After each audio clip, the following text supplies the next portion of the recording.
For 3 months in 2018, students at Jefferson High School never experienced a Monday. They would go to sleep Sunday night and wake up Tuesday morning with no memory of the missing day. Only one student noticed because she kept a diary that proved an entire day of the week had simply vanished from their lives.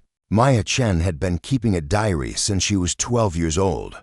It wasn't anything dramatic, just a simple black notebook where she recorded the basic events of each day. What she ate for lunch, which classes were boring, who said what during break, whether her parents argued at dinner, the mundane details that make up a teenage life. She wrote every single day without exception, even when she was sick, even when she was exhausted, even when nothing interesting happened. Maya would dutifully record the date and write at least one sentence before going to bed. It had become as automatic as brushing her teeth, which is why, on December 15, 2018, Maya noticed something that should have been impossible. She was flipping through her diary, looking for an entry she had made about a history test when she realized that her entries from the past 3 months were wrong. Not wrong in content, but wrong in dates. She had entries for Sunday, Tuesday, Wednesday, Thursday, Friday, Saturday, but no Monday entries at all. At first, she thought she had simply forgotten to write on Mondays. Maybe she had been too busy or too tired. But as she counted back through the weeks, she realized the pattern was too consistent to be accidental. Every single week since September, she had skipped Monday entirely. Maya pulled out her phone and checked the calendar. December 15th was a Saturday. She flipped back to her diary entry from the day before, Friday. December 14th, the day before that, Thursday. December 13th, before that, Wednesday.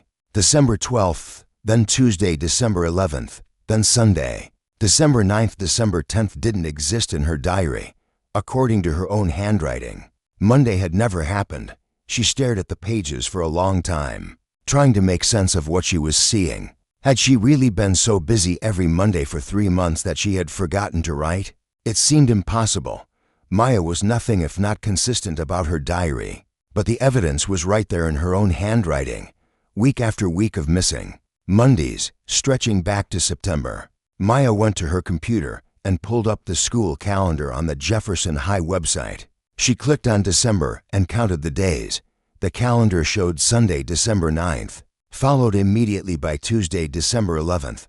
Monday, December 10th, was simply not there. She refreshed the page, thinking it was a website error. The calendar loaded again, showing the same thing. No Monday. Maya checked her phone calendar. Same thing. She checked Google Calendar. Same thing. According to every digital calendar she could find, December 10th, 2018 had never existed.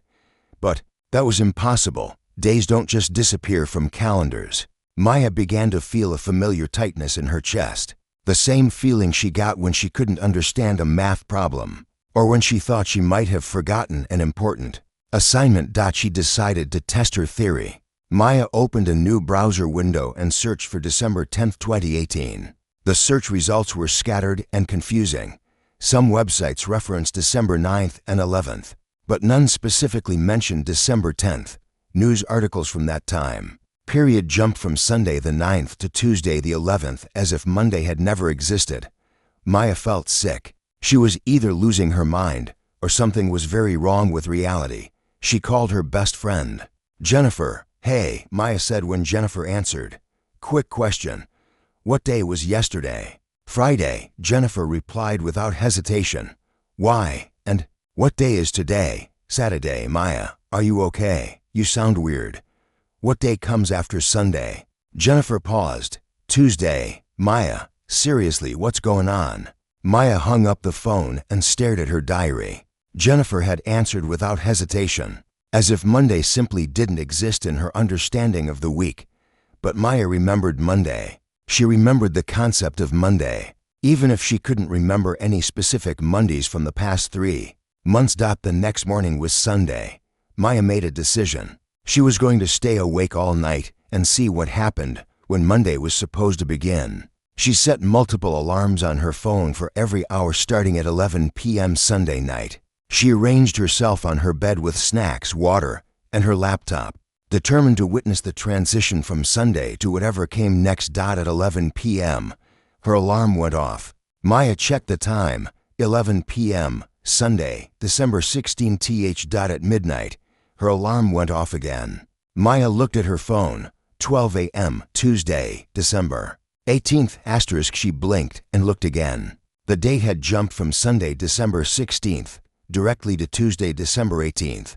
Monday, December 17th, had been completely skipped, but Maya had experienced the time. She had been awake. She had felt the hours pass. She remembered sitting on her bed, checking her phone, eating chips, watching videos on her laptop. But according to every clock and calendar around her, that time had been labeled as early Tuesday morning instead of late Sunday night. Maya looked at her diary and wrote, Sunday, December 16th, stayed awake to see what happens to Monday. Time passed normally, but date jumped from Sunday to Tuesday. I experienced the hours, but they weren't labeled as Monday. Something is removing Monday from our timeline, but the time itself still exists. It's just being called something else. The next day at school, Tuesday. According to everyone else, Maya decided to investigate further. She went to the library and asked Mrs. Peterson, the librarian, about checking school attendance records. I'm doing a project on attendance patterns, Maya lied smoothly. I wanted to see if there are certain days of the week when more students are absent. Mrs. Peterson was happy to help. She pulled up the attendance system on her computer and showed Maya how to navigate the records. You can sort by date, by student, by class period. Mrs. Peterson explained. What time period are you looking at? The past 3 months, Maya said. September through December. Double quotes. Mrs. Peterson pulled up the records and sorted them by date. Maya stared at the screen in disbelief. The attendance records showed entries for every Tuesday, Wednesday, Thursday, Friday, Saturday, and Sunday in the past 3 months. But there were no Monday entries at all. Not a single Monday attendance record existed in the school's database. Mrs. Peterson, Maya said carefully, do you notice anything unusual about these dates? Mrs. Peterson scanned the screen. No, everything looks normal. Good attendance overall. A few more absences on Fridays as usual. Why? Maya pointed to the calendar display. Don't you think it's strange that there are no Monday records? Mrs. Peterson looked confused. Monday records, Maya. The week goes Sunday, Tuesday, Wednesday, Thursday, Friday, Saturday. There's no day called Monday. Maya felt like the ground was shifting beneath her feet. Mrs. Peterson, a woman she had known for 3 years, a librarian who was meticulous about details and schedules, genuinely believed that Monday didn't exist. Can I see the school calendar for this year? Maya asked. Mrs. Peterson pulled up the official school calendar. It showed a 7-day week: Sunday, Tuesday, Wednesday, Thursday, Friday, Saturday, Sunday, where Monday should have been, Tuesday, appeared twice, once after Sunday, and again after what should have been Monday. But Maya noticed something else. The calendar showed the correct number of days. There were still 365 days in the year, still approximately 30 days in each month. The time that should have been Monday was still there. It was just being called Tuesday. Every week had 2 Tuesdays instead of a Monday and a Tuesday. Mrs. Peterson, doesn't it seem strange that there are 2 Tuesdays every week? Mrs. Peterson looked at the calendar as if seeing it for the first time. Her expression became puzzled, then confused, then slightly panicked. That is strange, she said slowly. I never noticed that before. But it's always been that way, hasn't it? Maya realized that Mrs. Peterson's mind was trying to reconcile 2 contradictory pieces of information: the evidence that there were 2 Tuesdays every week, and her deep-seated belief that this was normal and had always been normal. I need to go, Maya said quickly. Thank you for your help. She left the library with her mind racing. Whatever was happening at Jefferson High School, it wasn't just affecting the calendars or the records. It was affecting people's memories and perceptions. Everyone except Maya seemed to have accepted that Monday didn't exist, even when confronted with evidence that their timeline didn't make sense. Maya spent the rest of the day observing her classmates and teachers, looking for any sign that someone else noticed the missing day. She listened to conversations about weekend plans and weekend activities. Students would talk about what they did on Sunday. then jumped directly to what they planned to do on the first Tuesday of the week. In history class, Mr. Rodriguez was discussing the events of World War II. He referenced specific dates from the war, but whenever a Monday date came up in the historical record, he would skip over it or substitute it with Tuesday without seeming to notice. The attack on Pearl Harbor occurred on Sunday, December 7, 1941, Mr. Rodriguez said. The next day, Tuesday, December 8th, President Roosevelt delivered his famous Day of Infamy speech to Congress. Maya raised her hand. Mr. Rodriguez, wasn't December 8, 1941, a Monday? Mr. Rodriguez looked puzzled. A Monday, Maya. You know there's no day called Monday. December 8, 1941 was a Tuesday. Just like every day that follows Sunday. Maya didn't push the issue, but she made a mental note. Whatever was happening wasn't just affecting the present. It was somehow altering people's understanding of historical dates as well. After school, Maya went home and tried a different approach. She opened her laptop and began researching online, looking for any reference to Monday from before the anomaly started. She searched for news articles, social media posts, anything that might contain evidence that Monday had once existed. What she found was disturbing. Online articles and social media posts from before September 2018 clearly referenced Monday as a day of the week, but posts from after September 2018 showed the same pattern she was seeing at school. Weeks that went from Sunday to Tuesday with no mention of Monday. Even more strangely, some older posts appeared to have been retroactively edited. Maya found a Facebook post from her friend Sarah that had been made in August 2018. The original post, visible through cached versions of the page, had said, "Ugh, I hate Mondays. Back to school tomorrow after the weekend." But the current version of the same post read, "Ugh, I hate the first Tuesday of the week.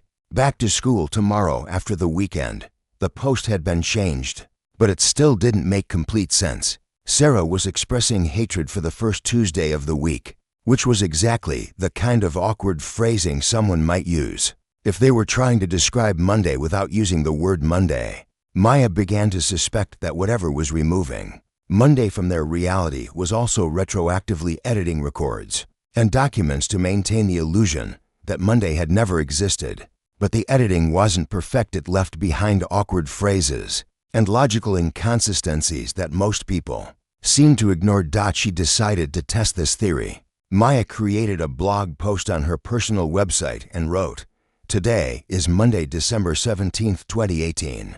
Monday is the day that comes after Sunday and before Tuesday. Monday exists, and I remember it." She saved the post and immediately took a screenshot of it.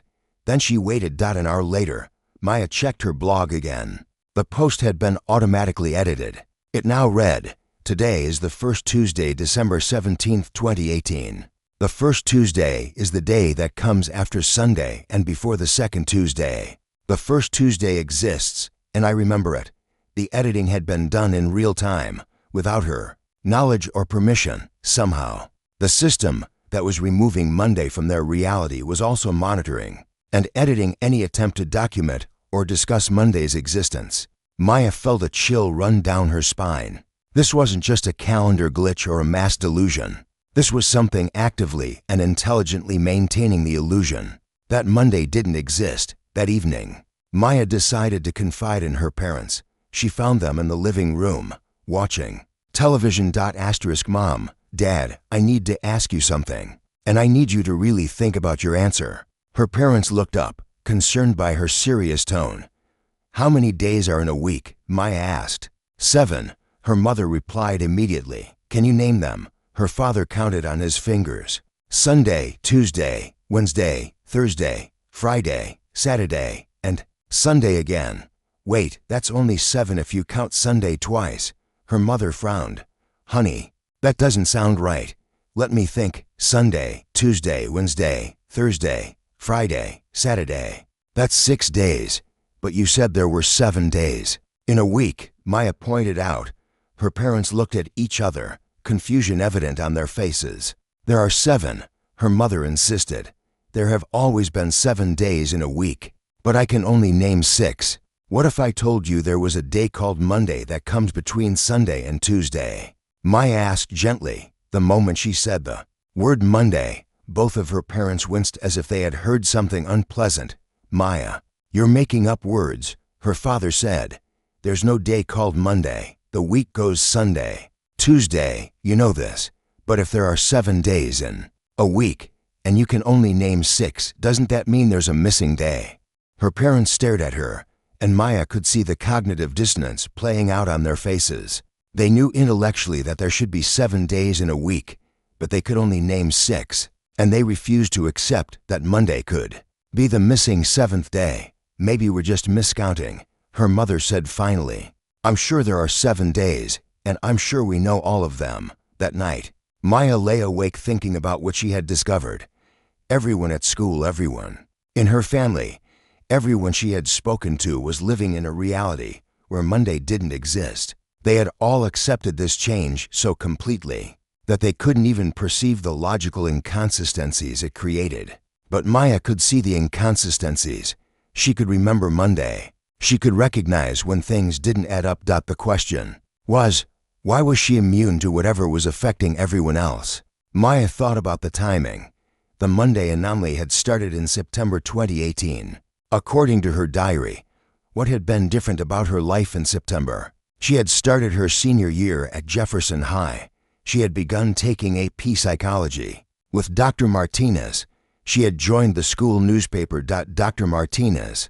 Maya sat up in bed as she remembered something. In the first week of AP Psychology, Dr. Martinez had done an exercise about perception and memory.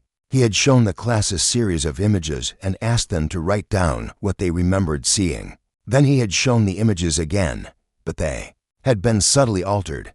Most students hadn't noticed the changes, but Maya had. She had been one of only 3 students in the class who had detected all of the alterations. Some people are naturally resistant to suggestion, Dr. Martinez had explained. They have what we call cognitive anchoring. Their perception of reality is more stable and harder to manipulate than average. Maya wondered if her cognitive anchoring was protecting her from whatever was affecting everyone else's perception of Monday. The next day at school, Tuesday. According to everyone else, Maya decided to seek out Dr. Martinez. She found him in his classroom during lunch, grading papers. Dr. Martinez, can I ask you about the perception exercise we did at the beginning of the year? Dr. Martinez looked up and smiled. Of course, that's one of my favorite demonstrations. What about it? You said some people have cognitive anchoring. Can you explain more about that? Dr. Martinez leaned back in his chair. Cognitive anchoring is the tendency for some individuals to maintain their original perceptions, even when presented with contradictory information. People with strong cognitive anchoring are less susceptible to gaslighting, false memories, and perceptual manipulation. What if someone with cognitive anchoring noticed something that everyone else couldn't see? Something impossible. Dr. Martinez studied Maya's face carefully. That's an interesting hypothetical. If someone with cognitive anchoring perceived something that contradicted consensus reality, there could be several explanations. They might be experiencing a delusion. They might be detecting something real that others are missing, or they might be resistant to a form of mass suggestion that's affecting everyone else. Maya felt her heart racing. How would they tell the difference? Evidence. Dr. Martinez said simply, if they're detecting something real, there should be evidence that supports their perception, even if other people can't see it. Maya thought about her diary, her screenshots, her research. She had evidence, lots of evidence. Dr. Martinez, what day comes after Sunday? Dr. Martinez blinked. Tuesday, of course. Are there 7 days in a week? Yes. Can you name all 7? Asterisk. Dr. Martinez began counting on his fingers. Sunday, Tuesday, Wednesday, Thursday, Friday, Saturday. He paused, looking confused. That's only 6. Maya watched as the same cognitive dissonance played out on Dr. Martinez's face that she had seen with her parents and Mrs. Peterson. Dr. Martinez, what if I told you there was a 7th day called Monday? Dr. Martinez winced when she said the word, just like her parents had. Maya, I think you might be experiencing some kind of perceptual issue. There's no day called Monday. Perhaps we should discuss this with the school counselor. But Maya noticed something different about Dr. Martinez's reaction. Unlike her parents or Mrs. Peterson, he didn't seem completely confident in his assertion. There was a flicker of uncertainty in his eyes, as if some part of him recognized that something wasn't right. Dr. Martinez, if someone was using mass suggestion or some form of perceptual manipulation on a large group of people, how would they do it? Dr. Martinez leaned forward, his academic interest overriding his concern about Maya's mental state. Theoretically, you would need a way to deliver the suggestion to a large number of people simultaneously and repeatedly, something like subliminal messaging through media, or perhaps electromagnetic manipulation of brain activity.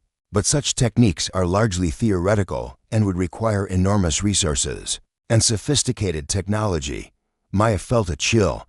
What if someone was doing it? What if someone had that kind of technology? Then, Dr. Martinez said slowly, the people doing it would probably be very interested in making sure no one noticed or talked about it. That afternoon, Maya made a decision. She was going to skip school on the next Monday and see what happened. To Jefferson High School when she wasn't there, she spent Sunday night preparing. She set up a camera outside the school with a view of the main entrance. She programmed her phone to take a screenshot of the school website every hour. She wrote detailed notes about her plan and hid copies in several locations. Sunday night, Maya told her parents she wasn't feeling well and wouldn't be going to school the next day. They accepted this without question, telling her to rest and feel better for tomorrow's classes. Maya stayed awake Sunday night, just as she had the week before.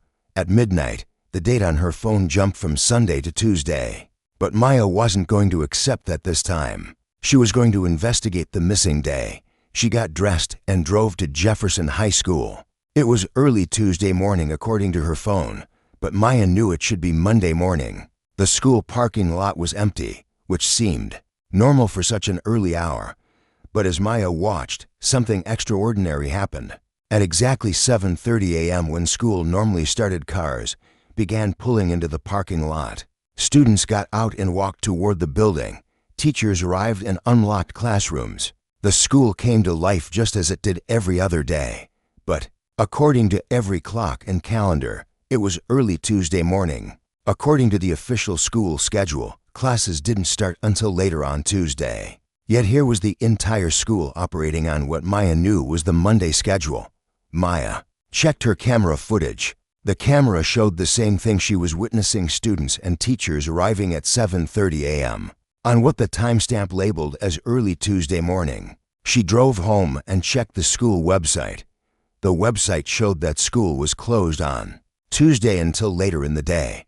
But Maya had just watched hundreds of people go to school. Maya realized what was happening. Monday was still occurring: the time, the schedules, the activities were all happening exactly as they should. But the labeling system had been changed. What should have been called Monday was being called early Tuesday. The school day that should have been labeled as Monday classes was being labeled as something else. Everyone was experiencing Monday, but they weren't allowed to call it Monday or recognize it as Monday. Maya felt like she was on the verge of a breakdown. The conspiracy was so complete and so sophisticated that it could manipulate people's perception of reality itself. And for some reason, she was the only one who could see it. She spent the rest of the non-Monday researching, trying to find any clue about who might be behind the manipulation. She searched for government research programs, private companies working on perception technology, university studies on mass psychology. What she found was a research paper published by Jefferson University in 2017, just 1 year before the Monday anomaly began. The paper was titled Temporal Perception Modification: Feasibility Studies in Controlled Educational Environments. Maya read the abstract with growing horror. The study examines the possibility of modifying collective temporal perception in educational settings through the use of electromagnetic field manipulation, subliminal audio cues, and systematic information editing. Preliminary results suggest that it may be possible to eliminate specific temporal periods from group consciousness while maintaining normal cognitive function in other areas. Applications include improved learning efficiency through elimination of problematic learning periods and enhanced social control through temporal regulation. The lead researcher on the paper was Dr. Patricia Henley, a professor of experimental psychology at Jefferson University. Jefferson University was located just 20 miles from Jefferson High School. Maya looked up Dr. Henley's current research projects. According to the university website, Dr. Henley was currently conducting longitudinal studies of temporal perception in adolescent populations with funding from several government agencies. Maya felt sick. Jefferson High School wasn't just experiencing a strange anomaly, it was being used as a test site for experimental psychology research. She took screenshots of everything she found and saved copies to multiple locations. Then she began planning her next move. Maya decided to confront Dr. Henley directly. She drove to Jefferson University and found Dr. Henley's office in the psychology building. Dr. Henley was a woman in her 50s with sharp eyes and a clinical demeanor when Maya knocked on her door and asked if she could discuss temporal perception research. Dr. Henley invited her in. "I'm researching temporal anomalies for a school project," Maya lied. "I'm particularly interested in situations where people might experience time differently than normal." Dr. Henley smiled. "That's fascinating. Temporal perception is one of my research areas. What specifically interests you about it?" Maya took a deep breath. What would happen if someone removed a day of the week from people's experience? Not the time itself, just the label and the memory of that day. Dr. Henley's expression changed subtly. "That's a very specific question. What made you think of that scenario?" "I've been noticing that people at my school don't seem to remember Monday. They experience the time that should be Monday, but they call it something else."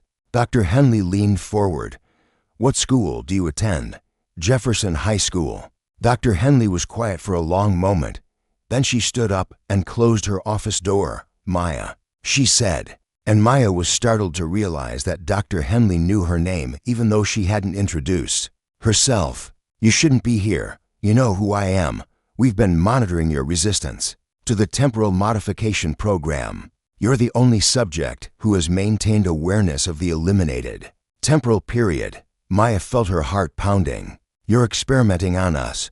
We're conducting research that will benefit society." Dr. Henley said calmly, "The elimination of Monday from the educational experience has resulted in improved academic performance, reduced stress levels, and better social cohesion among students at Jefferson High School. You're violating our rights. You're manipulating our minds without our consent." Dr. Henley sat back down. "The research is fully approved by the appropriate oversight committees. The benefits far outweigh the minimal risks. What about me? Why can I still remember Monday?" Approximately 1 in 500 individuals exhibits natural resistance to temporal perception modification. We've been studying your responses as part of the control group." Maya stared at her. "I'm part of the experiment too. Everyone at Jefferson High School is part of the experiment, Maya. You're just serving a different function." Maya stood up. "I'm going to expose this. I'm going to tell everyone what you're doing." Dr. Henley smiled sadly. "Maya, who would believe you? Everyone you know has accepted that Monday doesn't exist, even if you provided evidence.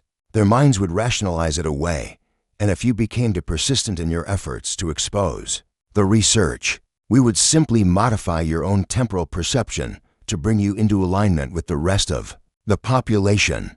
You're threatening me. I'm offering you a choice. You can continue to live with the knowledge of what's happening, as long as you don't interfere with the research, or we can help you forget. Just like everyone else, most people find the forgetting to be a relief." Maya looked at Dr. Henley and realized that she was trapped. She could maintain her awareness of the truth, but she would have to live in isolation with that knowledge, or she could surrender her awareness and join the collective delusion. "How long will the experiment continue?" Maya asked. "The current phase is scheduled to run through the end of the school year. After that, we'll analyze the results and determine whether to expand the program to other educational institutions." Maya felt a surge of anger. "You're stealing days from our lives. Monday is 20% of our weekdays. You're shortening our experience of high school by 20%. Actually, we're not shortening your experience. The time still passes. The activities still occur. The learning still happens. we're simply optimizing the temporal framework to eliminate the psychological stress associated with the beginning of the school week. Monday has always been the most difficult day for students. We've simply removed that difficulty. Maya realized that arguing with Dr. Henley was pointless. The researcher genuinely believed that what she was doing was beneficial, and she had the institutional power to continue the experiment regardless of Maya's objections. Maya left the university feeling defeated but determined. She couldn't stop the experiment, but she could document it. She could preserve the truth about what had happened at Jefferson High School. During the 2018-2019 school year, over the remaining months of the school year, Maya continued to document the Monday anomaly. She took detailed notes about the behavior of her classmates and teachers. She recorded conversations that revealed the logical inconsistencies in their understanding of time. She collected evidence of the temporal manipulation. Maya also noticed that the effects of the experiment weren't entirely positive. Despite Dr. Henley's claims, students at Jefferson High School seemed to have trouble with time management and scheduling. They frequently missed appointments that fell on Monday because they couldn't conceptualize Monday as a real day. They had difficulty understanding historical events that had occurred on Mondays. They struggled with weekly planning and routines, but most disturbing to Maya was the passivity that seemed to affect her classmates. Students who couldn't remember Monday also seemed less likely to question other inconsistencies or problems. They had become more compliant, more accepting of authority, less likely to think critically about their experiences. Maya realized that the elimination of Monday wasn't just about improving academic performance, it was about social control. By demonstrating that they could manipulate people's perception of time itself, the researchers were testing their ability to control human consciousness on a fundamental level. In May 2019, near the end of the school year, Maya received a call from Dr. Henley. "Maya, I wanted to inform you that the first phase of our research is concluding. We'll be restoring normal temporal perception to the Jefferson High School population over the summer break." What does that mean? It means that when students return to school in September, they will once again experience a 7-day week including Monday. Their memories of the current school year will be adjusted to include the Monday experiences they had but couldn't recognize. Maya felt a mixture of relief and sadness. Her classmates would regain their missing day, but they would never know what had been done to them. "What about me?" Maya asked. "You can continue to maintain your awareness, or we can modify your memories to match everyone else's. The choice is yours." Maya thought about it for a long time. Part of her wanted to forget, to join her classmates in their adjusted memories and live without the burden of knowing the truth. But another part of her felt responsible for preserving the truth about what had happened. "I'll keep my memories," Maya said finally. "I thought you might," Dr. Henley replied. "For what it's worth, Maya, your resistance to the temporal modification has been invaluable to our research. You've helped us understand the limits and mechanisms of our techniques. I'm not glad I helped you, I know, but your contribution will help us develop more effective and ethical applications of temporal perception modification in the future." After Dr. Henley hung up, Maya sat in her room and opened her diary. She had one final entry to write about the Monday experiment. May 25, 2019. "The experiment is ending. Tomorrow, everyone will remember Monday again, but they won't remember forgetting it. I will be the only one who knows what really happened during our senior year. I will carry this secret for the rest of my life, and I will never know if telling it would help or hurt the people I care about." Maya closed her diary and looked out her window at Jefferson High School in the distance. In September, new students would arrive, new schedules would begin, new weeks would unfold with all 7 days intact. But Maya would always remember the year when Monday disappeared, and she would always wonder how many other impossible things were happening around her that she simply wasn't resistant enough to notice. The next Monday, the first Monday at Jefferson High School in 8 months, Maya watched as her classmates experienced the day without any awareness that it had ever been missing. They complained about having to return to school after the weekend, just as teenagers had always done on Mondays. "Ugh, I hate Mondays," her friend Jennifer said as they walked to their first period class. Maya smiled sadly. "Yeah," she said, Monday can be tough. But Maya noticed that some of her classmates seemed slightly confused about the day of the week, as if they couldn't quite grasp the concept of Monday even though they were experiencing it. The temporal modification had left subtle traces, small gaps in their understanding of time that they would probably never notice, but that would remain with them for the rest of their lives. Maya graduated from Jefferson High School in June 2019, carrying with her the knowledge of what had been done to her class. She went on to study psychology in college, eventually specializing in research ethics and informed consent. She never forgot the missing Mondays, and she never stopped wondering how many other experiments might be happening in schools and communities around the world, hidden in plain sight, manipulating reality in ways that most people would never detect. Sometimes, when Maya met someone who seemed confused about time or who couldn't quite grasp certain aspects of their daily routine, she wondered if they had been subjects in similar experiments. But she never asked, and she never told her story, because Maya had learned that sometimes the most important truths are the ones that people are not ready to hear, and that sometimes the greatest courage is in carrying the burden of knowledge alone. The Monday that was never supposed to exist had taught Maya that reality is more fragile than most people realize, and that the power to manipulate perception is the power to control human experience itself. It was a lesson she would never forget, even if she was the only one who remembered learning it.